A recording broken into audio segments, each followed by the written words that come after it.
Application के लिए इतना क्यों परेशान है सर? वो एप्लीकेशन आपके लाइव क्लास जो ये चल रहा है इसके लिए है ना, और लाइव जो ट्रेडिंग सेशन जो आप लाइव ट्रेड करते हैं उसके लिए, लाइफ लॉन्ग आपके पास उसका रिकॉर्डिंग रहेगा उसके लिए। वो चीज़ें मैं अभी आपको उपलब्ध करा रहा हूँ ना, वो आगे फ्यूचरिस्टिक है, आपका आगे के लिए पूरा प्लान है कि 2 3 4 5 साल वहाँ पर आपका रिकॉर्डिंग सेव रहेगा, लाइफ टाइम आपका एसेस रहेगा उसके लिए। ठीक है, अभी धीरे धीरे प्रोसेस हो रहा है, उसको चलने दीजिए, टाइम दीजिए सर। इतने सारे लोग हैं आप लोग।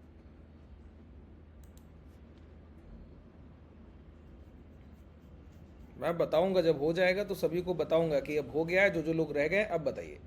ठीक है, परेशान मत होइए।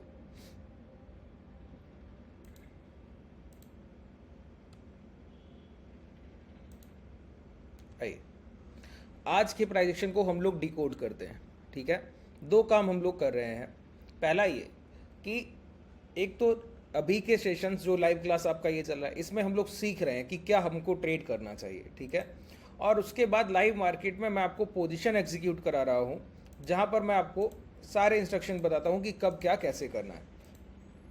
ठीक है, अब हम आज के सेशन में समझेंगे कि हमारे ट्रेड प्लान और मार्केट सेंटिमेंट कैसे एक साथ मैच करते हैं। ठीक है, कैसे हम अपनी पोजीशंस को प्लान करते हैं। जब प्राइस एक रेंज में है तो कैसे करेंगे, रेंज के बाहर है तो कैसे करेंगे। तो अभी तो हम रेंज मार्केट को समझ रहे हैं, तो उसी को सबसे पहले समझेंगे सर। ठीक है, आइए सबसे पहले बैंक निफ्टी के चार्ट पे चलते हैं, और बैंक निफ्टी के चार्ट को 2 मिनट के टाइम फ्रेम पर ओपन करते हैं। 2 मिनट के टाइम फ्रेम पर क्यों लगाया सर? क्योंकि बिगर टाइम फ्रेम पर हमको रेंज तो पहले से आइडेंटिफाई है ना। अब किसी को ये तो नहीं करना है कि रेंज दोबारा मार्क करनी है, नहीं ना। रेंज तो हमारा मार्क है पहले से, ये हाई और ये लो, इसमें तो कोई तकलीफ की बात नहीं है कि रेंज तो हमारे पास है सर, कि हमको ट्रेड कहाँ किस टेरिटरी में कर रहे हैं, किस रेंज को कर रहे हैं। ठीक है, अब देखिए बहुत ध्यान से सुनिएगा, कोई पॉइंट मिस नहीं होना चाहिए। अब 2 मिनट के टाइम फ्रेम पर आइए और आज के प्राइजेक्शन को देखते हैं। सबसे पहले प्राइस क्या कर रहा है, बहुत ध्यान से देखिएगा, पॉइंट टू पॉइंट एक एक पॉइंट पे रहना है। ठीक है, ये आज का ओपनिंग है। अच्छा, कल तक का तो प्राइस सभी को पता है ना, कल तक तो हमने सारी चीज़ें डिस्कस कर रखी हैं, कुछ ऐसा नहीं है जो नहीं डिस्कस किया।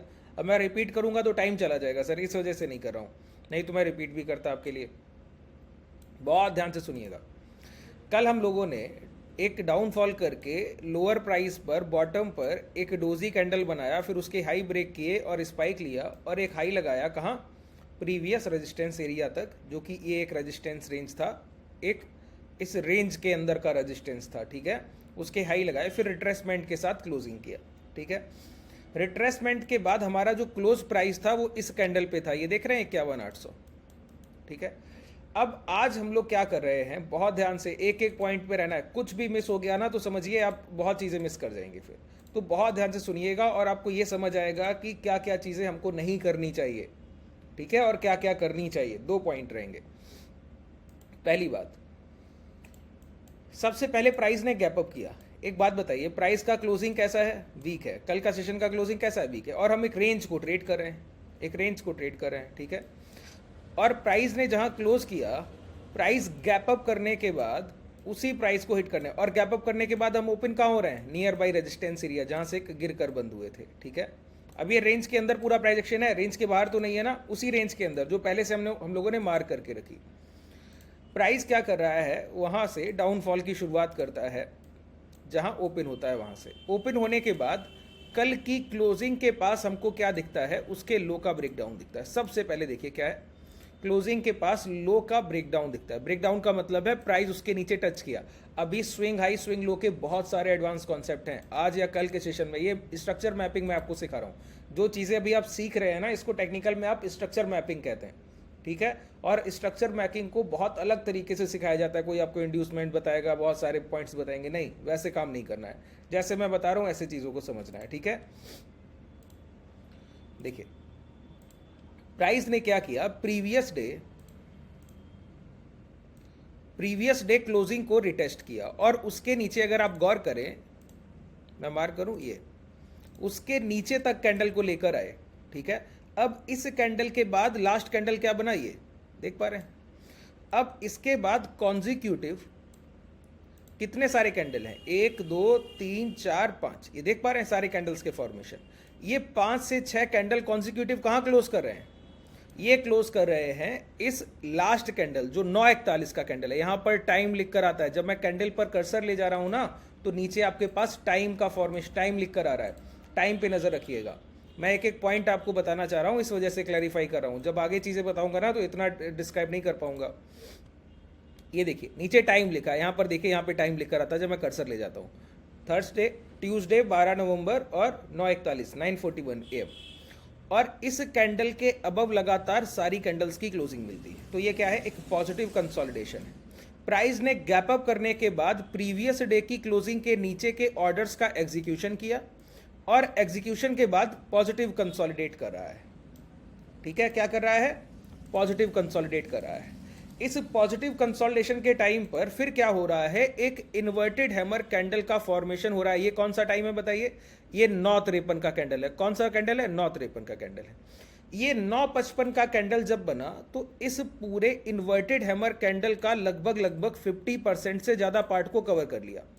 ठीक है, ये देखिए बॉडी साइज स्ट्रक्चर से मैं आपको बताऊं, आगे बताऊंगा कि इन्वर्टेड हैमर। और अभी हम ट्रेड किस पे कर रहे हैं, इसी पॉइंट पे कर रहे हैं ना कि प्राइस जब अपने इन्वर्टेड हैमर कैंडल के हाई को ब्रेक करता है तो मोमेंटम करता है। ठीक है, तो उसके लिए हम लोगों ने, जब ये 9:55 का कैंडल है और 9:55 के कैंडल की क्लोजिंग कब होगी, 9:57, तो एक बात तो तय हो गई कि प्रीवियस डे की क्लोजिंग चाहे कितनी भी नेगेटिव हो, इस स्ट्रक्चर में गैप अप के बाद प्राइस ने प्रीवियस डे की क्लोजिंग के नीचे के ऑर्डर उठाए और पॉजिटिव कंसोलिडेशन के बाद अब प्राइस को और गिरावट करनी हो तो क्या करना होगा, हायर प्राइस पे जाके सप्लाई उठाकर लाइए, या फिर ये बायर, अगर सेलर अग्रेसिव नहीं हुआ तो ये बायर जाकर डायरेक्टली ब्रेकआउट कर देंगे, 52,300 52,400 की रेंज को तोड़ देंगे।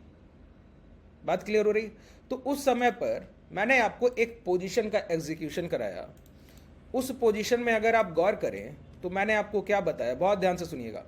मैंने आपको 51,800 का कॉल बाई कराया और 51,900 का कॉल सेल कराया, 100 पॉइंट के डिफरेंस में। देखिए ये एक डेबिट स्प्रेड का पोजीशन है। किसका पोजीशन है, डेबिट स्प्रेड का पोजीशन है। डेबिट स्प्रेड क्या होता है, डेबिट स्प्रेड होता है अगर हम एक कॉल बाई और एक कॉल सेल करने के बाद अपनी पॉकेट से अगर बाजार में कुछ पैसा दे रहे हैं, बचा रह गया, मेरी पॉकेट से दिया गया पैसा बचा रह गया, क्रेडिट नहीं हुआ, तो वो डेबिट है। और डेबिट हम तब बनाते हैं जब हमको ये पता हो क्लैरिटी से कि प्राइस कोई ना कोई डायरेक्शनल मोमेंटम अभी रिसेंट तुरंत के तुरंत करने वाला है। ठीक है, और दूसरी बात, और ये एग्रेसिव डेबिट स्प्रेड नहीं है, बहुत डिफेंसिव डेबिट स्प्रेड है। 51,800 का कॉल बाई है और तुरंत का तुरंत 51,900, 100 पॉइंट ऊपर का 51,900 का कॉल सेल है। क्यों किया ये मात्र इस कारण से किया कि प्राइस एक बार कम से कम मिनिमम वन टाइम 51,100 के प्राइस से, रेजिस्टेंस के पास से जो डे हाई है उसके ऊपर से सप्लाई उठाकर लाए या फिर उसको ब्रेक करते हुए ऊपर निकल जाए। सिर्फ इस लिहाज से, सिर्फ 2 पॉइंट थे हमारे पास उस टाइम पे। ठीक है, अब देखिए यही मैंने कल के सेशन में भी आपको बताया कि कभी भी कैंडल्स के फॉर्मेशन, किसी भी टाइम पर कैंडल्स के फॉर्मेशन अनयूजुअल हो रहे हैं। अनयूजुअल होने का मतलब क्या है, ये एवरेज कैंडल फॉर्मेशन है। ये 2 मिनट का कैंडल है ना, ये ओपन होता है, देखिए 52,54 52,44 ये देख रहे हैं। ये जब मैं कर्सर ले जा रहा हूँ यहाँ पे प्राइस लिख कर आता है। एक body, red body size candle का बॉडी का हाईएस्ट पॉइंट उसका ओपन प्राइस होता है। अभी टेक्निकल्स बताऊंगा तो ये सारी चीजें मैं बताने वाला हूँ, पहले स्ट्रक्चर को समझ लीजिए। ये प्राइस ओपन होता है यहाँ पर 52,054 के पास और क्लोज करता है 52,011 के पास। अगली कैंडल की ओपनिंग है 52,015 के पास, यहाँ पर लिखा है देखिए, सी का मतलब है क्लोज और ओ का मतलब है ओपन। कर्सर ले गया मैं कैंडल पे, 52,015 और सी क्या लिखा है 51,962। ठीक है, अब इस कैंडल का साइज देखिए, ओपन क्या है 51,881, क्लोज क्या है 51,822। ये एवरेज बॉडी साइज कैंडल्स है। ठीक है, अब जब हम लोग पोजीशन एग्जीक्यूट कर रहे हैं तो मैंने आपको बताया कि प्राइस में जो मैंने आपको पोजीशन दिया ना, 51,800 का कॉल बाई और 51,900 का कॉल सेल, उस पोजीशन का ब्रेक इवन पॉइंट क्या है, जितना आपका डेबिट है। डेबिट उस पोजीशन में था आपका 40 to 45 पॉइंट्स, 40 से 45 पॉइंट। इसका मतलब हुआ बाजार 51,845 के ऊपर कल एक्सपायरी करेगा तो इस पोजीशन में हर हाल में प्रॉफिट आएगा। दूसरी बात थी कि प्राइस अगर रिसेंट मोमेंटम करता है, डेबिट स्प्रेड हम क्यों बनाते हैं, जब हमको ये पता हो प्राइस डिसेंट अभी के अभी चलकर जाएगा। डेबिट स्प्रेड सिर्फ तभी बनाया जाता है मार्केट में जब हमको ये पता हो कि प्राइस अगले 15 मिनट या अगले आधे घंटे या अगले 1 घंटे में डायरेक्शनल मोमेंटम करके जाने वाला है, तभी हम डेबिट स्प्रेड का एग्जीक्यूशन करते हैं। ठीक है, जो पोजीशन हम लोगों ने यहां पर बनाया 957 पर, और वो एग्जीक्यूशन के टाइम से जैसे ही आपने पोजीशन आपके पास पोजीशन पहुंचा, मैक्सिमम 40% लोगों ने राइट एग्जीक्यूशन कर पाया और 60% ने नहीं। क्यों? पोजीशन के आपके पास पहुंचते ही पहुंचते मोमेंटम की शुरुआत हुई और प्राइस ने जो हाई लगा दिए वो क्या लगा दिए, 52,164। अब यहीं पर मैं आपको दूसरा पॉइंट मेंशन करना चाहता हूं, बहुत ध्यान से सुनिए। अभी तक आपके ट्रेडिंग की सबसे बड़ी जो गलती है ना वो यही है, क्या? एडवाइजरी। सबसे बड़ी गलती ये जो मैं आपको काम करा रहा हूं ना, मैं तो आपको करा रहा हूं आपकी प्रैक्टिस के पर्पस से, कि आप ये समझें कि मार्केट में कब कौन सी पोजीशंस को आप इंप्लीमेंट करने वाले हैं। ठीक है, ये तो आपकी प्रैक्टिस के लिहाज से तो कोई तकलीफ की बात नहीं है। अब है क्या, जितना भी आज तक आपने एडवाइजरी में काम किया है ना, वो एग्जीक्यूशन और प्रोसेस में बहुत बड़ा लैग होता है सर। जैसे यहां पर ये ट्रेड को प्लान करना और मेरे एग्जीक्यूशन और आपके एग्जीक्यूशन में जमीन आसमान का फर्क है। मैं आपको बोल रहा हूं ना, 40% एग्जीक्यूशन बस राइट हुए और 60% एग्जीक्यूशन प्राइस को यहां पर पोजीशन ले रहा है। क्यों? एक तो मेरे मैसेज करने से लेकर आप तक मैसेज पहुंचने तक, आपके रीड करने के बाद आपके डीमेट में जाकर उसके एग्जीक्यूशन तक, और कितने समय के बाद आप मैसेज को रीड कर रहे हैं वो बात। तो इतने पॉइंट्स आते हैं एक ट्रेड का मेरे एनालिसिस से आपके एग्जीक्यूशन तक पहुंचने में। वो 3 से 4 मिनट का प्रोसेस होगा कि नहीं होगा? उस 3 से 4 मिनट के प्रोसेस में जिन लोगों ने यहां पर एग्जीक्यूशन किया उन सब की एंट्री क्या है? गलत एंट्री है। अगर यही प्राइस यहीं पर रुका रहता, 2-4 मिनट और मौका देता, ये हर बार नहीं होगा, ये हर बार की बात नहीं है, लेकिन मैक्सिमम टाइम होता है सर, कई एक बार होता है कि जहां पर आप पोजीशन बनाने की शुरुआत करेंगे वहीं पर आप गलत होंगे। अगर यही पोजीशन आप इंडिविजुअल अपना खुद का प्राइस पे प्लान करें तो कभी गलती की गुंजाइश नहीं। जो मैंने आपको ये कॉन्सेप्ट बताया, मैक्स बहुत सारे ट्रेडर्स ने ये पोजीशन खुद से बनाया, खुद की तरफ से, वहां पे गलती नहीं हो सकती क्योंकि आपने प्राइस को रीड किया, प्राइस में जो एनालिसिस चला है उसको बहुत अच्छे से रीड किया, पॉजिटिव कंसोलिडेशन देखा, प्रीवियस डे की क्लोजिंग देखी। अब आपको पता है कि प्राइस को अगर गिरना है तो इस लेवल के सप्लायर जो यहां पर बेच रहे थे, यहां तो बायर स्ट्रांग है, तो सेलर को अगर गिराना भी है मार्केट को तो किसी ऊपरी स्तर पे जाके सेलर को ढूंढना होगा, या फिर ये बायर जाके उस सेलर को ब्रेक कर देंगे अगर सेलर अग्रेसिव नहीं है हायर प्राइस पे। ठीक है, और वो ट्रेड जो आपने लिया ना 51,800 और 51,900, जिन लोगों का राइट एग्जीक्यूशन हुआ विद इन 4 to 5 मिनट्स, उनको पर लॉट 500 से 600 पॉइंट का, 500 से 600 रुपया वो प्रॉफिट आपको लेके गए पर लॉट।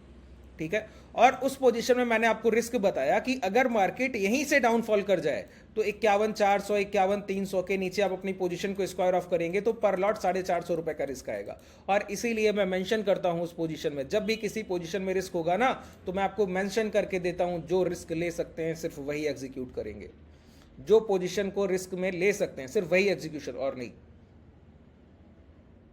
ठीक है, मैंने आपको दूसरा पोजीशन भी कराया उसके बाद, उसमें मैंने कोई मेंशन नहीं किया कि रिस्क ले सकते हैं तो कीजिए। जैसे मैंने एक पोजीशन इसके पहले कराया, कल गया उसके पहले सेशन में मैंने आपको बताया जो स्ट्रेंगल 120 के एडजस्टमेंट कर सकते हैं सिर्फ वही एग्जीक्यूशन करेंगे। अगर आपको स्ट्रेंग, क्योंकि वॉलेटाइल मार्केट है सर, कभी भी वॉलेटिलिटी वन डायरेक्शन मोमेंटम करेगा। ये जो आज मोमेंटम आया ये कल भी आ सकता था या उसके पिछले सेशन में भी आ सकता था। ठीक है, और वॉलेटिलिटी में जिसको स्ट्रेंगल 120 नहीं आता तो 200 रुपए का 100 रुपए का प्रीमियम बेचकर आप बैठिएगा, वो 1 घंटे के बाद 200-250 होगा। क्या कीजिएगा? अगर आपको एडजस्टमेंट नहीं आता है तो तकलीफ में आ जाइएगा।